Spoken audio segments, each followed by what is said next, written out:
আসসালামু আলাইকুম। এটি একটি ছোট্ট হিউমিডিফায়ার যেটির টাইপ সি পোর্ট রয়েছে এবং এই হিউমিডিফায়ারটি তেমন বেশি কাজের নয়। আমি এটা অনেকদিন ব্যবহার করেছি, একদম খুব কম কুয়াশা বের হয়ে এর মধ্য থেকে। আজকে এই হিউমিডিফায়ারটি সবটা খুলে দেখব এর ভিতরে কি কি রয়েছে।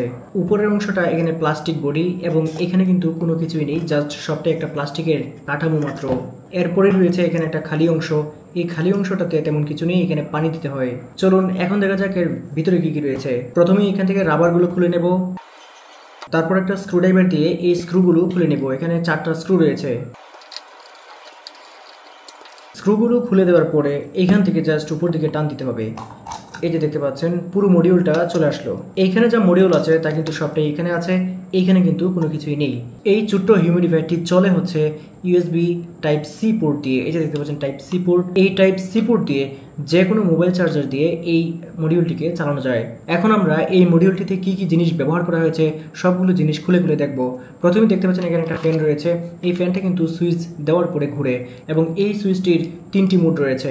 প্রথমে আমরা সুইচটি এখান থেকে খুলে ফেলছি। এখানে এই ছিল সুইচের মডিউলটি। এরপরে আমরা এই ফ্যানের মডিউলটি এখান থেকে খুলে ফেলবো এবং এখানে যে ফ্যানটি রয়েছে এই ফ্যানটি কিন্তু কোনো ধরনের স্ক্রু দিয়ে আটকানো না, জাস্ট এখান থেকে জাস্ট একটু টান দিলে কিন্তু উঠে যাবে। এই যে দেখতে পাচ্ছেন উঠে গেল। এই ছিল এই যন্ত্রের এই ফ্যানের মডিউলটি।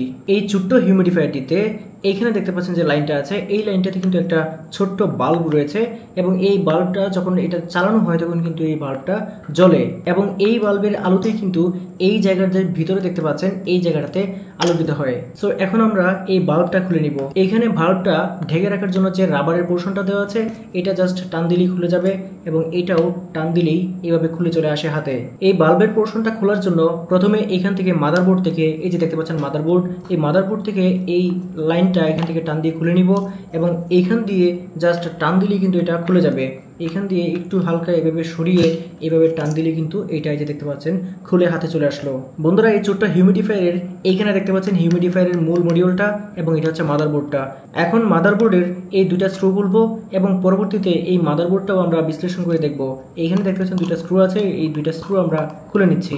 দুইটা স্ক্রু খোলার পরে জাস্ট এইভাবে উপর দিকে টান দিলেই এই মাদারবোর্ডটা দেখতে পাচ্ছেন খুলে চলে আসলো এবং এইখানে এই হিউমিডিফায়ারের মূল যে মডিউলটা আছে সেটাও এখন আমরা খুলে দেখব। সো মাদারবোর্ড থেকে মূল মডিউলের পার্টটা আমরা খুলে নিচ্ছি। প্রত্যেকটা সংযোগস্থলে এরকমভাবে সার্কিট তৈরি করা এটা কিন্তু একটা ভালো উদ্যোগ ছিল। এটা হচ্ছে মূল মাদারবোর্ড। মাদারবোর্ডটা নিয়ে আমরা পরে আলোচনা করছি। এইখানে আমরা যে হিউমিডিফায়ারের মডিউলটা আছে সেটা এখন খুলে নিব। সো বন্ধুরা এই ছিল হিউমিডিফায়ারের মূল মডিউল। এইটা দিয়ে কিন্তু মূল বাষ্পটা তৈরি হয়। এখানে পানিটা লাগলে এবং এইখানে যদি বিদ্যুৎ প্রবাহ ঠিক থাকে তাহলে কিন্তু হিউমিডিফায়ারের যে বাষ্পটা তৈরি হয় পানির মধ্যে এবং পানির সাহায্যে, সেই হিউমিডিফায়ারের যন্ত্রটা কিন্তু এই যন্ত্র। বন্ধুরা এই হিউমিডিফায়ারটিতে মোটামুটি যে যন্ত্রগুলো ছিল সবগুলো কিন্তু খুলে ফেলা হয়েছে।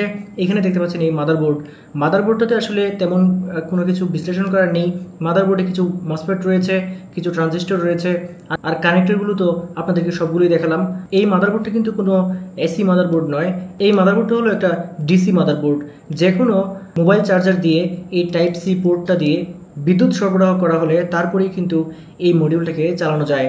সো বন্ধুরা আজকের ভিডিওতে এই হিউমিডিফায়ারটা ময়নাতদন্ত বা অটোপসাই করে আপনাদেরকে দেখিয়েছি। ভিডিওটি কেমন লেগেছে আশা করি কমেন্ট করতে ভুলবেন না। ভিডিওটি ভালো লাগলে অবশ্যই লাইক করে দিবেন এবং চ্যানেলটি অবশ্যই সাবস্ক্রাইব করে দিবেন। আজকের ভিডিও পর্যন্তই, সবাই ভালো থাকবেন। আল্লাহ হাফিজ।